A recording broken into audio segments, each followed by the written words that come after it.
Car centric इस शब्द का मतलब ये है कि ऐसी सोसाइटी या ऐसा कल्चर जहाँ पे गाड़ियां ही पूरे के पूरे ट्रांसपोर्टेशन का मेन अट्रैक्शन पॉइंट होती है। ऐसी सोसाइटीज जहाँ पर पब्लिक ट्रांसपोर्टेशन, वॉकिंग, साइकिलिंग या कोई भी दूसरा माध्यम से ज्यादा प्रेफरेंस कार को मिलता है। इनफैक्ट वो कल्चर में इतनी इंट्रिंसिक हो जाती है कि बिना कार के आप सर्वाइव नहीं कर सकते। इसका सीधा सीधा प्राइम एग्जांपल है यूनाइटेड स्टेट्स ऑफ अमेरिका, जहाँ पर लोगों से ज्यादा गाड़ियां हैं और आप लिटरली सर्वाइव नहीं कर सकते अगर आपके पास कार नहीं है तो, क्योंकि आपको बड़े बड़े लाखों के पॉपुलेशन वाले शहर नजर आएंगे, बड़े बड़े बिजनेस पार्क नजर आएंगे जहाँ पर कोई दूसरी पब्लिक ट्रांसपोर्टेशन नहीं है। कार सेंट्रिक सोसाइटी होने की वजह से ये जगह दूर दूर है जहाँ पे चल के नहीं जाया जा सकता और इसी के लिए कार रहना एक नेसेसिटी है। और भारत भी कहीं ना कहीं पर इस मार्ग पे चल रहा है। कुछ दिनों पहले ही गुड़गांव के ट्रैफिक के कुछ आश्चर्यचकित दिखने वाले दृश्य हमें देखने मिले जो दुनिया के one of the worst traffic jams की तरह दिख रहे थे। बेंगलुरु में बहुत हमें वायरल वीडियोस होते हुए नजर आई ट्रैफिक के दौरान। मुंबई, पुणे, कई शहरों के अंदर आज के डेट में हर कुछ महीनों में ऐसे वायरल चीजें होना बहुत आम बात बन गई है। लेकिन ये कहीं ना कहीं पर ये दर्शा रहा है कि भारत के अंदर कार की बिक्री बहुत ज्यादा हो गई है, जबकि हमारे सिटीज इंफ्रा के लिए रेडी नहीं।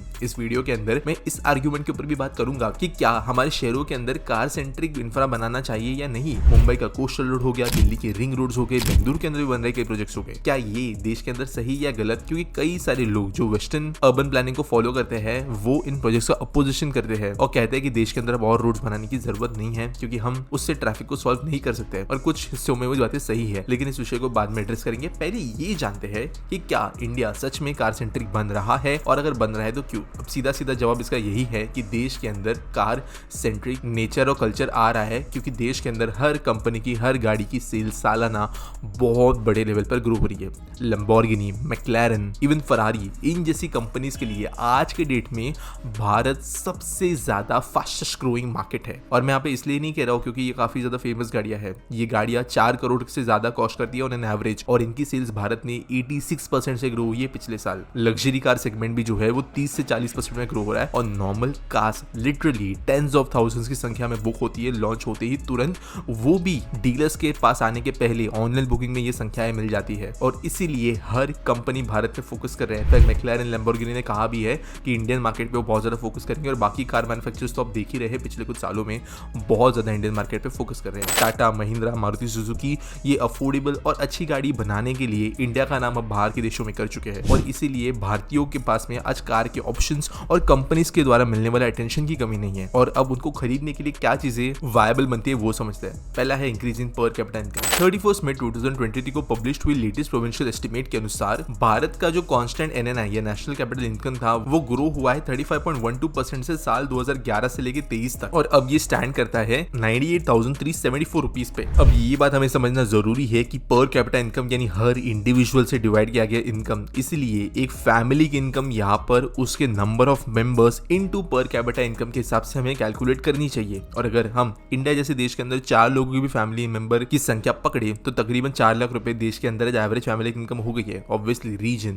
अर्बन, रूरल सब कैटेगरीज में ये आंकड़े एकदम एक्यूरेट नहीं होंगे, लेकिन फिर भी देश बेसिकली अमीर बन रहा है जिसके कारण कार अफोर्ड कर पाना आज के डेट में ड्रीम नहीं है जो कि 1990s में हुआ करता था। एक वर्किंग क्लास का बंदा भी आज जो है कार अफोर्ड कर सकता है। दिल्ली, मुंबई ऐसे शहरों में रहने वाले लोग कार लेते हैं, चाहे वो ऑफिस कम्यूनिट के लिए क्यों ना ले, वो स्टेटस सिंबल हो गया, नेटिव प्लेसेस पे ट्रैवल करना हो गया, वीकेंड्स पे अपने फैमिली के साथ में पहाड़ों में या कहीं और ट्रिप पे जाना, इन सब रीजंस के लिए।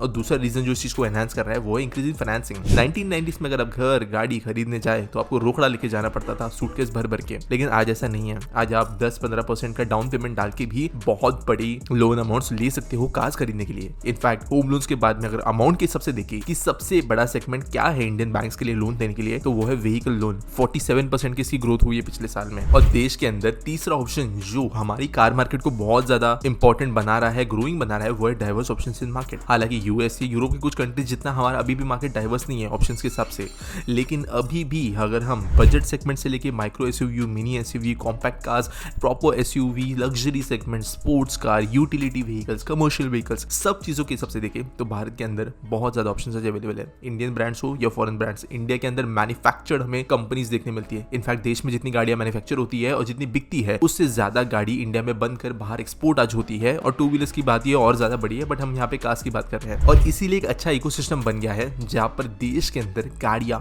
बहुत बिक रही है। लेकिन अब कार सेंट्रिक वाले विषय पर आते हैं जहाँ पर हमारे देश के अंदर जो बिकने वाली गाड़ियां है वो कहीं ना कहीं कहीं पर अपने शहरों के लिए तैयार नहीं है। आप में से कई लोगों ने ये बात ऑब्जर्व की होगी, जब आप कोई लॉन्ग डिस्टेंस ट्रैवल के लिए जाते हो देश के अंदर, तो आपको एक चीज जरूर ऑब्जर्व करने के लिए मिलती है।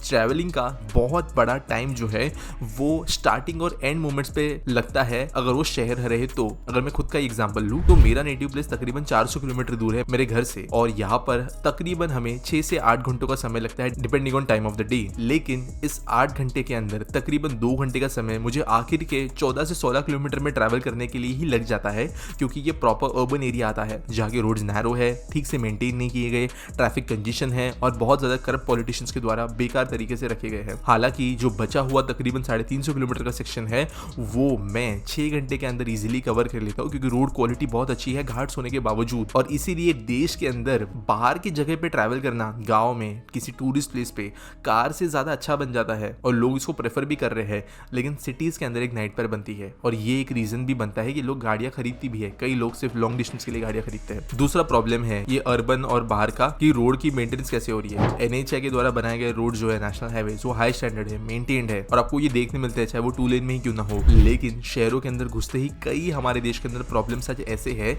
जो लोगों को मजबूर करते हैं गाड़ियों में चलने के लिए।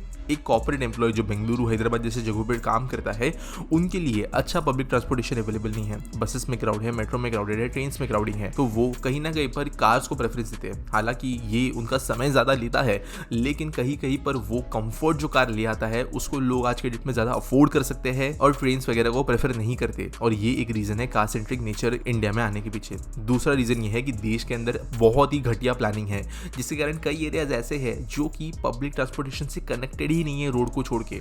तो वहां पर फिर वकील सेम चीज आती है, बसेस हो गए, ट्रेन हो गए। अगर ये है ही नहीं तो ऑब्वियसली इंसान जो अफोर्ड कर सकता है कार, वो कार अफोर्ड करेगा, और इसलिए देश के अंदर ट्रैफिक की समस्या बढ़ रही है। तीसरा इशू है लॉज एंड रेगुलेशंस का। पार्किंग रूल्स हो गए, व्हीकल वायलेशंस हो गए, ट्रैफिक के अंदर रूल्स को फॉलो करना हो गया, लीन डिसिप्लिन हो गई।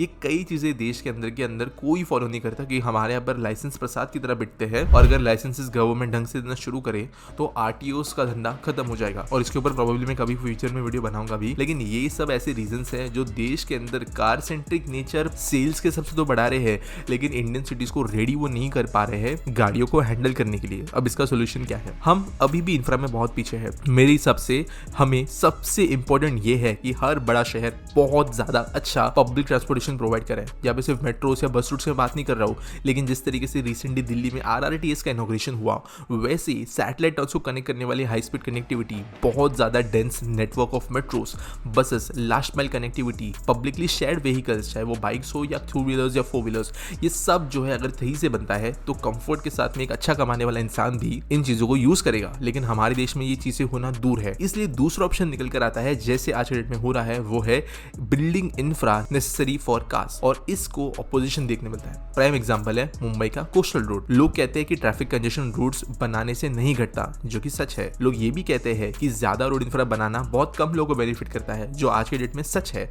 लेकिन ये बात भी सच है कि देश के अंदर जो एकदम ज्यादा basic level of road infra है वो एग्जिस्ट नहीं करता। मेरे हिसाब से ये ओपिनियन बेस्ड चीज है कि कहीं ना कहीं पर देश के शहर बहुत बेसिक इंफ्रा के नीड में है। हमें शहरों को तोड़ते हुए इसके बीच में से एक्सप्रेसवेज नहीं बनाने चाहिए। हमें बिल्डिंग्स के अंदर हजारों गाड़ियों के पार्किंग के लिए रूल्स नहीं बनाने चाहिए। हमें एक ऐसी जगह डेवलप नहीं करनी चाहिए जहां पर पब्लिक ट्रांसपोर्टेशन के ऑप्शन अवेलेबल नहीं हो। लेकिन इसका मतलब ये नहीं है कि हमें जो 1800 में बनी हुई तंग सड़कें हैं वो अभी भी वैसी रखनी चाहिए। हमें पेनलाइज करना चाहिए उन लोगों को जो कि कार के अलावा ट्रैवल नहीं कर सकते। हमें ये नहीं करना चाहिए कि देश के अंदर ऐसे शहर बन जाए जहाँ पर रोड ट्रांसपोर्टेशन एक दुनिया के स्टैंडर्ड पे भी मेंटेन ना हो, और देश में जो अभी रोड प्रोजेक्ट बन रहे हैं वो दुनिया के स्टैंडर्ड्स पे अभी हमें ले जा रहे हैं। तो ऐसे प्रोजेक्ट को अपोज करना बिल्कुल भी सही नहीं है और उन प्रोजेक्ट को बनना चाहिए। हालांकि इसके ऊपर के लेवल पे अगर हम जाए बिना पब्लिक ट्रांसपोर्टेशन को ठीक किए, बिना हमारे बाकी बेसिक इश्यूज सॉर्ट किए, तो हम ये जरूर बोल सकते हैं कि हम अब बहुत ज्यादा कार सेंट्रिक अप्रोच पे चल रहे हैं। और मान लगाया गया है कि देश के अंदर 10 सालों में ही इंडियन कारों की संख्या 2 गुनी होने वाली है और इंडियन रोड इसे हैंडल नहीं कर सकती। सरकार को रूल्स एंड रेगुलेशंस बनाने चाहिए और कार इंडस्ट्री को पेनलाइज करना अच्छी बात नहीं होगी कि गाड़ियां महंगी बना दी जाए, गाड़ियां खरीदने पे लिमिट्स लगा दी जाए। वो बहुत ही ज्यादा लेट साइटेड और फालतू अप्रोचेस है जहां पर आप एक इंडस्ट्री की टांग पकड़ के रख रहे हो, देश की इकोनॉमी को ग्रो नहीं होने दे रहे हो, इसलिए क्योंकि आपके अर्बन प्लानिंग के मेथड्स फेल हो गए हैं। देश के अंदर PWD डिपार्टमेंट जैसे डिपार्टमेंट से रोड का कंट्रोल हटाना बहुत जरूरी है, क्योंकि आज वो वो नेशनल एसेट्स है, ना कि लग्जरी। आपको इसके बारे में क्या लगता है मुझे कमेंट्स में जरूर बताना, और मिलेंगे अगले वीडियो में।